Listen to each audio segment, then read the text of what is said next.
Jadi kita kesampingkan terlebih dahulu. No pentingnya Persib geus di puncak. Nah, ya, itu penting. Yuk, pakai jaket. Dan jangan lupa berhasilnya timnas Kanada Ya. itu berkat kerjasama tim yang aktif. Jadi disiplin, intensitas dan juga kerjasama tim. Ya. Hetman ini sangat menyukai pemain-pemain atau gelandang yang memang bisa bekerja keras ya. Bekerja keras dua arah, baik itu untuk menyusun serangan Ya. maupun untuk kembali ketika memang harus bertahan. Ngomongkeun bola sepak. Halo Bray, jumpa lagi dengan Bang Ino di acara ngomongkeun bola sepak. Pada kesempatan kali ini kita bakal coba menatap FIFA Series dan membedah kemungkinan pilihan Hetman dari lini belakang sampai lini depan.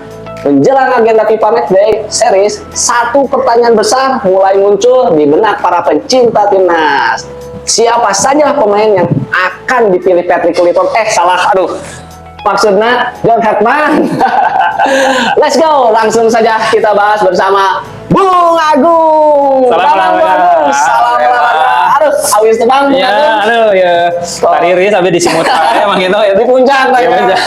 Bung Agung, pada kesempatan kali ini kita tinggalkan terlebih dahulu pembahasan Persib. Oke. Kita menatap FIFA Series yang akan sebentar lagi berlangsung gitu ya. Jadi kita kesampingkan terlebih dahulu. No pentingnya Persib geus di puncak. Ah, ya, itu yang penting, Mbak. Yuk pakai jaket ya. Pagung mah nanti tengaruh pakai jaket kudu pakai bed cover. Bed cover namun teh Aduh.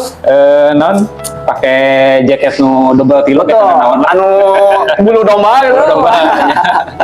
Bung Agung, kumaha tuh Bung Agung, sababaraha episode kita nggak podcast atau ngobok gitu.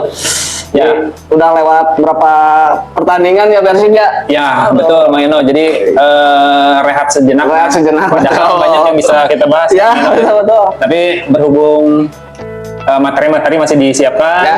terus saya juga terus terang memang terus memantau. Tapi memang menarik nih yang bakal Mang Ino bahas ini Ya. gitu ya, karena memang kita harus sekali-kali refresh lah. Kita Ya. harus mengetahui bagaimana persiapan dari timnas kita, gitu kan.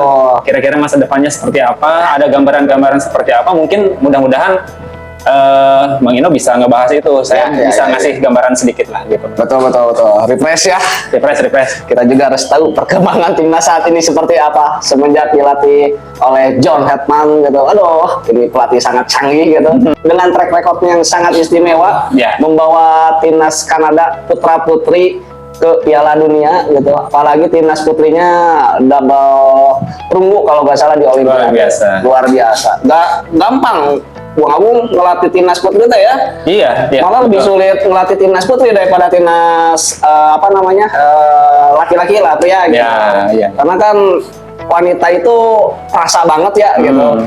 Jadi si pelatih ini harus bisa memang menjaga perasaan dia ketika memang sedang lagi dievaluasi. Ya, supaya tetap nyaman. Betul. Dan tetap termotivasi untuk terus bisa meningkatkan performanya ya. Performansinya gitu. Nah, mau dicarekan awewe kunungan kemudian gitu ya. Dan baper gitu Baper ya. gitu. Mogok gitu. Mogok latihan seminggu ya. Bahaya. Kalian mau kan aja track record mah secara CV guys oke lah si John Hetman. Ya, mudah-mudahan. Jadi menurut Bung Agung nih, seperti apa kriteria pemain yang kemungkinan besar akan dipanggil si John Hetman Bung Agung untuk di FIFA Series ini gitu. Untuk kriteria pemainnya ya, gitu ya Mang Ino ya. Jadi kalau lihat dari pelatih kita yang baru ini, John Hetman ini, kita harus lihat dari filosofinya dulu. Nah, betul. Jadi kalau kita lihat filosofi John Hetman dari pelatih sebelumnya ya, ini ada dari rekam jejaknya, dia dikenal sebagai pelatih yang memang sangat mengutamakan kedisiplinan. Wah, mantap. Selain itu intensitas juga diperhitungkan gitu ya. Dan jangan lupa berhasilnya timnas Kanada itu berkat kerjasama tim yang aktif. Jadi disiplin, intensitas dan juga kerjasama tim. Artinya ini bukan hanya soal nama besar John Hetman sendiri ya. Tapi soal siapa yang memang paling siap secara fisik, kemudian mental dan juga taktik, Mang Ino. Seperti itu. Jadi siap-siap aja yang mau dipanggil ya harus memenuhi kriteria itu ya. Iya. Dengan filosofi yang disuguhkan oleh si John Hetman itu. Betul, supaya klop lah antara keinginan pelatih dan juga nanti secara real di lapangan berjalannya pertandingan seperti apa. Jadi klub gitu Mang Ino. Kalau dari sisi lini belakang nih, kira-kira kriteria yang pas nanti seperti apa nih? Ya. Bung? Kalau kita mulai dari belakang dulu ya. Ya. Belakang itu seperti yang kita ketahui, setiap pelatih baru itu selalu melakukan evaluasi. Mempelajari materi-materi tim sebelumnya. Ya, betul. Ya, dia harus kenal dulu bagaimana materi pemain yang memang sudah ada sebelumnya. Ya. Tapi selain itu, kalau kita melihat dari sisi pertahanan, tentunya di sektor ini Hetman kemungkinan besar ya, tetap akan mempertahankan komposisi yang memang sudah ada dan terbukti solid juga untuk lebih konsisten lagi bermainnya gitu. Untuk kriterianya back yang memang kuat duel, kemudian tenang saat build up, kemudian juga paham positioning yang akan menjadi prioritas dia ke depannya gitu. Jadi tidak mau gambling lah gitu ya, dia pelajari. Jadi kalau lihat dari situ ya kemungkinan ini rotasi bisa saja terjadi, tapi kerangka utama dari tim lini pertahanan itu harus dijaga dengan ketat ya, supaya mainnya bisa solid gitu. Nah, betul. Jadi yang pasti diprioritaskan oleh si John Hetman ini pemain-pemain yang memang duelnya itu kuat lah ya. Duel kuat, terus tenang saat melakukan build up gitu. Kemudian paham posisi lah ya. Betul ya. Itu yang jadi prioritas si John Hetman gitu ya. Betul. Karena chemistry di antara lini belakang pun itu harus tetap terjaga. Betul. Nah, kalau seperti itu kita lihat contoh lah, Mang Ino ya, boleh lah sebut nama gitu ya. Menurut Bung siapa nih kira-kira yang cocok dari kriteria yang tadi disampaikan oleh Bung Agung? Kalau keyakinan saya Mang Ino di lini belakang yang sudah pasti itu Jay Edes tidak akan pernah dilewatkan. Betul. Selain memang dia sebagai kapten, dan juga kita lihat build up-nya, ketenangan dia, terus ketika intercept dan lain-lain. Duelnya juga jangan diragukan. Wani Jengketina gitu. Wani Jengketina. Itu Mang Ino, menurut saya ya Jay udah pasti. Tapi pasti akan ada dinamika di susunan lini belakang. Tapi saya dengan keyakinan saya Jay tidak akan tersisihkan. Betul. Gitu Mang Ino. Tidak akan tersisihkan lah. Ini baru satu Bung Agung, siapa lagi nih kira-kira nih? Kita coba ambil contoh menggunakan 4 back nih. 4 back. Pendamping si Jay siapa nih kalau 4 back? Kalau 4 back, kalau saya pikir, saya sebetulnya bercabang kemana-mana pikiran saya gitu, karena melihat kondisi sekarang Mang Ino, saya belum bisa menyebut nama, tapi kalau udah yakin saya sebutkan seperti tadi. Karena begini Mang Ino, kalau kita lihat di perkembangan liga saat ini, ini yang menjadikan pertimbangan saya belum bisa memberikan clue gitu ya. Karena memang persaingan di liga sekarang kan lumayan oke ya. Betul. Tensinya luar biasa gitu ya. Kalau saya nyebut Jordi Amat, sebetulnya tidak mau disebut, tapi bukannya merendahkan atau tidak yakin gitu ya. Tapi melihat performanya, kalau menurut saya pribadi, melihat sebelum-sebelumnya ada penurunan performansi kalau menurut saya, makanya saya tidak berani menyebut. Tapi di sisi lain, pemain-pemain lokal kita di lini belakang itu banyak juga yang sudah benar-benar bersaing dan naik level juga ya. Betul, bahkan bukan karena saya pendukung Persib, Eliano pun ini saya pikir perlu dipertimbangkan. Betul. Cuman kalau misalnya untuk mendampingi si Jay, Eliano bukan pada tempatnya. Paling di sebelah kiri, back kiri lah ya, full back gitu. Kalau misalnya dipasang dengan formasi 4 back gitu. Nah, kalau menurut Mang Ino nih, saya balik nanya nih, kira-kira Mang Ino punya pemain yang kira-kira menurut Mang Ino cocok nggak dengan karakter John Hetman? Kalau dengan formasi 4 back, menurut Mang Ino itu tadi satu tuh, si Jay. Terus pendampingnya menurut Mang Ino itu si Rizky Ridho dari Persija. Menurut saya bagus juga. Dari analisa saya sepanjang liga ini, Rizky Ridho cukup stabil ya. Gitu. Dan memang sudah terbukti lah sebelumnya juga bisa mendampingi Jay dan klop banget Klop gitu banget ya. lah gitu untuk Rizky Ridho, dan apa ya namanya, perkembangannya pun sangat pesat sekali Rizky Oke. Ridho gitu. Kemudian kalau full back kanan itu saya pasang Kevin Dix. Kevin Dick, oke. Kevin Dix atau si Sandy Walsh Sandy. yang cadangan itunya lah, pemain kedua, Pelapis keduanya. pelapis keduanya gitu di sektor fullback.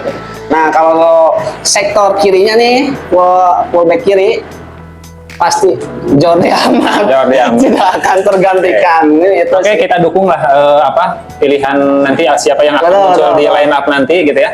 Tapi yang jelas sesuai dengan kriteria tadi, John Ya. Herdman tidak akan main-main menurut saya Ya, menentukan pemain khususnya di lini belakang. Betul, Karena ajang FIFA ini tidak akan tidak akan dijadikan ajang untuk main-main atau coba-coba belaka, Pak. Begitu Bang Eno ya.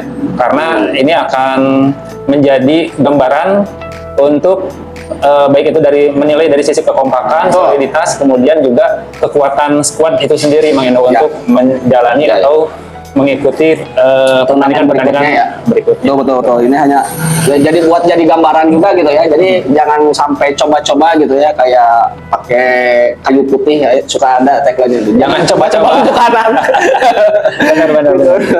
Ya semoga saja pilihan John Herdman ini tepat lah ya. Jadi pasti pelatih ini lebih tahu lah daripada kita siapa Betul. yang harus dipasang di lini tersebut. Gitu. Setuju.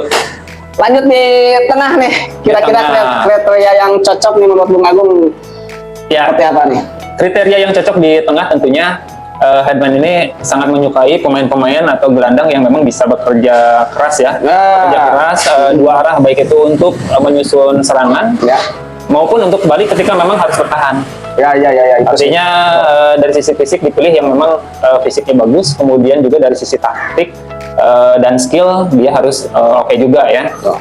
Kuat saat bertahan, kemudian juga cepat saat transisi, dan tidak kalah pentingnya ini berani ketika pegang bola. Nah, Jadi itu, betul. untuk ujuk-ujuk bola lepas, Ya, salah pasti. pasti. Soledad. menang bola langsung garasak berusuk, Ya, atau gitu. lompat segala macam. Betul, Gitu. Bang Eno. Karena pemain yang memang jago bertahan saja gitu ya. Ini tidak hanya yang cukup hanya kreatif saja. Ya. Ini pasti akan tersisih gitu. Jadi harus yang paket komplit lah gitu. Ya, Kalau biasa mah betul. yang dicari adalah mesin permainan yang memang bisa mengatur tempo, kemudian sekaligus memutus Serangan serangan lawan gitu ya. Nah, ya kalau perkiraan saya mah Tom Hai masih payu lah. Payu pasti sih Masih Tom payu, Hayu. kan, ya. Itu untuk jadi kreativitasnya ya Bang Agung ya. Betul. Gitu. Nah, sudah nyebut satu nama nih. Kira-kira dua lagi siapa nih di gelandang Dua nih yang lagi. untuk bisa menjaga serangan lawan nih menurut Bung Agung yang cocok siapa nih? Untuk di tengah kemungkinan pemain lokal. Lokal siapa nih? Coba lokal dulu. Pemain lokal siapa ya? Kalau lihat ini pertanyaan sulit juga. Bang Eno bisa ngasih pertanyaan. Tapi yang jelas memang balik lagi ketika kita bicara pemain tengah, mungkin ini bisa menjadi pertimbangan untuk John Herdman. Ada beberapa pemain yang akan dipertahankan gitu ya. Kalau lihat dari tengah itu saya masih agak entahlah, tapi yang pasti di skuadnya entah nanti diposisikan seperti apa, saya pikir Gaël Pessi itu Gaël Pessi akan jadi pilihan juga Bang Ino. Tuh. Mang, untuk saat ini pilihan ya menurut Mang Ino juga ya, pilihan terbaik mengisi lini tersebut ya untuk mendampingi Tom Haye itu si Gaël Pessi sih. Sudah terbukti juga lah di laga-laga sebelumnya gitu untuk kontribusinya seperti apa. Itu kan yang orang. Nah, Ya. untuk pelapisnya nih si Gaël Pessi menurut Bung Agung siapa nih? Oke, kita ambil dari lokal nih yang sedang lagi bagus-bagusnya lokal kita nih. Kira-kira lamun si Beckham dipanggil lo bono protes tuh nya. Kalau di posisi itu menurut Mang Ino kurang cocok Beckham. Kurang cocok, mendingan di sisi nya. Ya, mendingan di sisi itu saya Saha atunya. sahabat. Terus terang saya juga belum lihat, saya belum begitu banyak menyelami tim yang pernah dipegang oleh John Herdman gitu ya. Dan masih agak sulit untuk lihat change-nya ini kira-kira kemana gitu. Tapi yang bisa menurut perkiraan saya 2 orang itu sudah pasti. Sudah pasti, Untuk ya. pelapisnya masih abu-abu. Yaitu balik lagi. Lapisnya, gitu. Balik lagi banyak sekali pilihan sebetulnya sampai dengan putaran 2 ini Mang Ino, saya sampai sulit gitu ya. Kenapa sulit menentukan? Dikarenakan memang di liga ini sedang panas-panasnya dengan kejar-kejaran poin Poin, memang ya. sangat tipis. Jadi saya pikir masih banyak, tapi untuk yang menonjol dengan John Headman Yang sepadan lah ya. yang sepadan itu saya baru bisa menentukan 2 tadi. Dua tadi ya. Untuk pelapis si Joy Pelopesi yang memang ya sepadan atau sedikit di bawah gitu, belum ada lah ya bayangannya ya. Kalau saya belum ada tapi Ada ya. Oke. kemarin saya sempat dengar dan sempat menganalisa beberapa dari Pundit Football ya. Ya. Dari Pundit Football kemarin itu banyak yang membahas bahwa dengan kepelatihan beliau ini akan memungkinkan banyak pemain-pemain lokal di liga ya, bukan diaspora yang Ya. mungkin bisa jadi masuk di squad si John Headman ini ya, ya. timnas ya. Jadi saya mengacu ke sana, tapi sampai sekarang masih terlalu banyak ya, terlalu Ya. banyak pilihan. Penasaran juga sih Penasaran sih sebenarnya nih. siapa nih? Patut ditonton nanti ya, harus Ya ya. betul. Kalau Mang Ino boleh kasih clue sedikit Mang Ino. Oke. Kira-kira kalau dari skuad timnas yang sebelumnya kira-kira siapa Mang Ino? Menurut Mang Ino? Menurut Mang Ino ya, untuk pelapisi Joy Pelopesi menurut Mang Ino itu ada Ivar Jenner gitu. Ivar Jenner. Ivar Jenner ini bisa jadi penjaga serangan lawan juga, dan bisa jadi sebagai untuk kreativitas Oke. ketika melakukan serangan lah gitu, untuk menyambung dari sisi tengah ke depan gitu. Kalau misalnya Tom Hai cedera, Ivar Jenner bisa masuk di posisi itu. Kalau misalnya Joy Pelopesi cedera, Ivar Jenner juga bisa masuk gitu. Nah, paling yang satunya lagi Mang Ino sih lebih ke Ricky Kambuaya Ricky Kambuaya. Oke. untuk di tengahnya, atau itu tadi di Persibaya.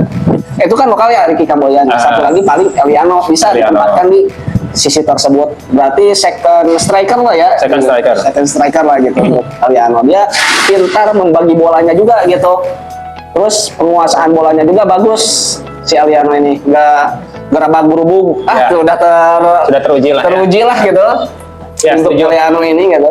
Setuju Mang Ino, tapi terus terang kalau saya belum kebayang ke sana, masih bertanya-tanya dan Masih masih bertanya-tanya. masih terpengaruh dengan kejutan-kejutan yang akan nanti muncul ya di kepelatihan beliau.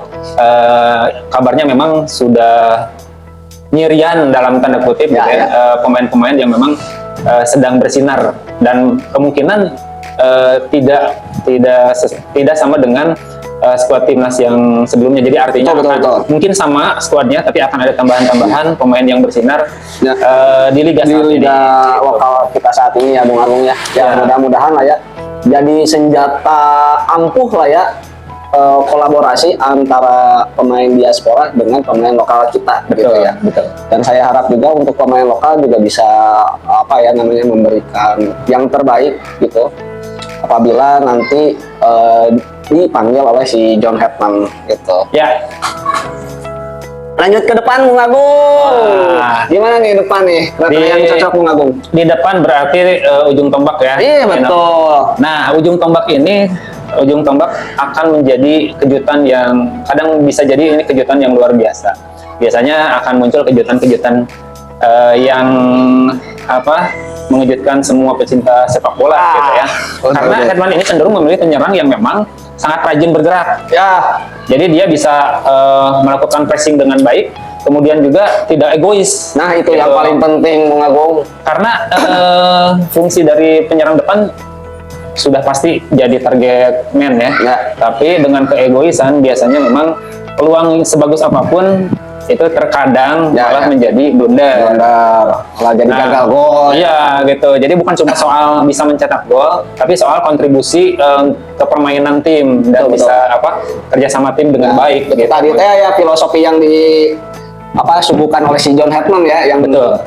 filosofi yang dia punya gitu, kerja sama tim. Itu dia. Jadi Poinnya. kerja sama tim yang baik akan menghasilkan output yang baik juga. Gitu. Ajib, benar. Nah, striker ini harus yang bisa membuka ruang, Nah, kemudian benar. sayap yang berani duel, ya, sayap yang berani duel, kemudian baik 1 lawan 1 atau ketika memang melakukan blocking gitu ya. Blocking ketika bertahan juga itu harus oke lah. Dan pemain depan yang memang disiplin saat bertahan punya peluang besar untuk menjadi starting 11 untuk Betul. Ini kriteria yang memang seharusnya bisa jadi satu ramuan atau racikan tim yang menjadi tim impian Indonesia ke depan. Betul. Di sepak bola modern ini memang para penyerang ini dituntut untuk bisa bertahan juga ya, Bang Agung. Betul. Contoh lah kayak di Persib ya, si Berginho, dia itu awalnya senang lah melakukan penyerangan tapi tidak senang melakukan pertahanan gitu. Akan apa ya namanya itu? Bakal jadi bumerang juga lah setidaknya buat dia gitu dalam penilaian pelatih gitu. Betul. Makanya kena teguran Hodak. Nah gitu. Kayaknya Terbukti. sedikit demi sedikit dia ada perubahan. Betul, dan sudah terbukti juga ya Bung Agung, setiap laga gitu Berginho main dia sering membantu pertahanan gitu. Jadi Ya. selain membantu penyerangan, dia rajin juga melakukan pertahanan gitu. Si Baros juga sama ya. Sama gitu. Ya, jadi memang itulah sepak bola modern itu menuntut untuk semua lini bisa kerjasama dengan kompak, baik itu dalam penyerangan maupun dalam bertahan. Seperti halnya seorang goalkeeper ini harus bisa build up juga gitu. Nah, Jadi itu. tidak hanya menunggu bola di belakang ya gitu. Nah, untuk pemain-pemain ini bisa jadi ada nama-nama yang kembali dipercaya, kemudian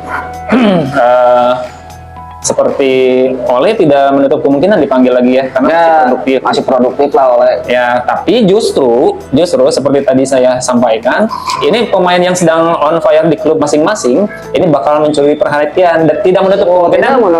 Ya, itu untuk klub-klub yang lokal menginap. Ya. Nah, disinilah kejutannya. Kita lihat siapa yang akan jadi pilihan Hadman selanjutnya. Cuman kehitung jari Bung Agung di klub tuh perihal penyerang Bung Agung, karena di liga kita ini Kebanyakan penyerang asingnya. asing serius. Iya.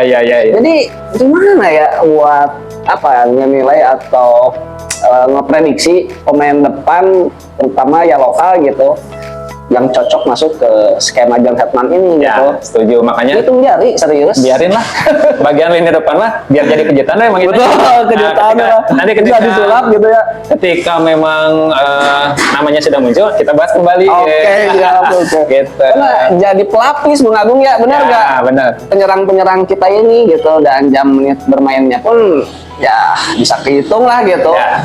Kalau Beckham Putra udah jelas gitu, menit bermainnya lumayan bagus dan kontribusinya juga bagus lah gitu. Cuman match fitnessnya ini yang harus ditingkatkan lagi untuk Beckham Putra supaya bisa bersaing di ajang internasional begitu ya Bung Agung. Ya, betul. Kalau yang lainnya mah Indonesia bingung sahanya gitu penyerang selain mengandalkan diaspora gitu. Ya. Kalau diaspora mah mainnya udah bisa sebut oleh Romeni ujung Ya. tombak, di kanan Miliano bisa jadi, di kiri Dim James bisa jadi gitu. Tapi lokal siapa bingung gitu yang menurut Mang Ino menonjol selain Beckham Putra gitu. Bingung karena kebanyakan pemain asing gitu di Itu dia. lini tersebut. Tapi mudah-mudahan ini bisa jadi dengan kepelatihan John Hadman ini, kemudian para si striker lokal ini bisa termotivasi nih, no? Ya. Mudah-mudahan dengan Betul. dengan kepelatihan beliau dan ada ketertarikan terhadap pemain lokal, itu bisa jadi motivasi tersendiri sehingga striker kita itu lebih termotivasi untuk bisa masuk ke skuad. Mudah-mudahan gitu ya, itu kan jadi kebanggaan tersendiri ya. Betul. Seperti itu, mudah-mudahan saja lah. Edi sekarang asa kurang tajam. Kurang. Witan juga sama. Masanya ya mungkin ya. Iya, betul. Marcelino informasinya sedang cedera lah di klubnya gitu. Klub luar negeri ya dia lagi di Asnawi juga menurut Mang Ino juga sekarang kurang ya. Asnawi sih dia bisa ditempatkan di sayap selain fullback kanan gitu. Sebetulnya nama-nama yang disebut itu menurut saya ya sebetulnya memang masih layak lah kalau di liga gitu. Ya, Cuma betul. memang mungkin dalam tanda kutip sedikit kalah bersaing dengan diaspora. Diaspora gitu. Aduh. Jadi harapannya untuk pemain lokal bisa bisa diberi kesempatan oleh para pelatih di klubnya gitu, khususnya di Liga 1 untuk lebih menunjukkan bisa memberi kesempatan bermain lebih banyak gitu Ya. Bung Agung. Dan bisa menunjukkan si pemain itu tajam dan bisa bersaing dengan para pemain asing yang ada di posisi tersebut gitu, supaya pelatih pun nggak bingung gitu Bung Ya. Agung untuk Betul. menentukan starting 11-nya gitu. Setuju Mang Ino, karena banyak sebetulnya potensinya gitu ya, cuma memang kesempatannya itu yang memang tidak diberikan atau belum diberikan oleh pelatih Nah, di itu, klub betul. masing-masing gitu ya. Jadi pro kontra juga sih sebetulnya dengan banyaknya kuota pemain asing ya Bung Agung. Ya, Di sisi lain pemain kita dituntut untuk bisa lebih bersaing gitu ya, levelnya bisa lebih meningkat gitu, malah bisa lebih. Di sisi lain aku tahu sendiri pemain kita kalau misalnya ingin bersaing itu ya agak sulit gitu kalau mentalnya kurang bagus lah gitu, jadi ngedown duluan Bung Agung. Ya, Jadi betul. pelatih ya udah pakai pemain asing aja gitu. Aduh, itu mungkin ini ya problema yang ya betul. diselesaikan di liga kita. Mudah-mudahan Problema muncul lah bibit-bibit yang terbaik dari klub yang bisa mewakili lini depan dari gitu. timnas kita. Asa kangen Mang Ino, Betul. kangen ketika kita menyaksikan timnas gitu ya, kangen untuk melihat striker-striker lokal yang memang benar-benar bisa diandalkan. Diandalkan seperti dulu mah ada Bas Salosa. Iya, benar. Bang Bas ya. Oh, pas begitu reaction teh. Go go go go. Bang Bas legend. Kacau Bung Agung. Ya, Terakhir. dan yang terbaik lah ya. Terakhir Bung Agung, menurut Bung Agung kuota pemain asing harus dikurangi atau tidak nih? Pendapat Bung Agung nih. Untuk kuota pemain asing sebetulnya kalau menurut saya bisa dikurangi lah. Dikurangi. Ya, artinya dikurangi itu berarti bukan selain dikurangi, saya setuju pemain asing dikurangi ya, tapi dengan diimbangi oleh pemain-pemain lokal gerak tingkatkan Ya, betul kualitasnya betul. gitu, tunjukkan bahwa Tunjukkan. kita punya loh striker yang lokal yang memang benar-benar bisa bersaing dengan striker asing gitu Ya, Mang Ino. Tapi kalau misalnya ternyata itu tidak memungkinkan atau bahkan tidak ada yang muncul, ya pilihan dengan kuota pemain asing sekarang yaitu bagi klub ya. Ya. Kalau kita lihat dari sisi klub, menurut saya klub pasti akan memaksimalkan kuota asing yang disediakan untuk bisa menjadi tim yang teratas di klasemen. Betul betul. Jadi selama tidak ada perubahan dari kitanya sendiri, gitu, dari pemain-pemain striker di kita, ya ini akan terus berlangsung gitu. Jadi poin pentingnya ketika memang kuota pemain asing itu dikurangi, pemain lokal harus bisa memanfaatkan peluang tersebut ya, Bung Agung, ya. Betul, gitu Bang. Menunjukkan menunjukkan permainan terbaiknya begitu Betul. ya Bung Agung ya, Betul. supaya pelatih pun bisa ngelirik nih Ya, pemain lokal kita gitu ya. Oke, paling untuk FIFA Series ini apa ya namanya, bukan sekedar laga uji coba begitu ya Bung Agung. Ini adalah panggung penilaian, ajang pembuktian dan sinyal awal tentang arah timnas ke depan gitu Bung Agung. setuju. Siapa yang dipercaya Hetman bisa kemungkinan akan jadi bagian penting di agenda yang lebih besar nanti begitu Bung Agung. Oke guys, paling itu pembahasan saya bersama Bung Agung. Sampai ketemu di pembahasan berikutnya. Mang Ino undur pamit, Bung Agung undur pamit. Akhir kata Mang Ino ucapkan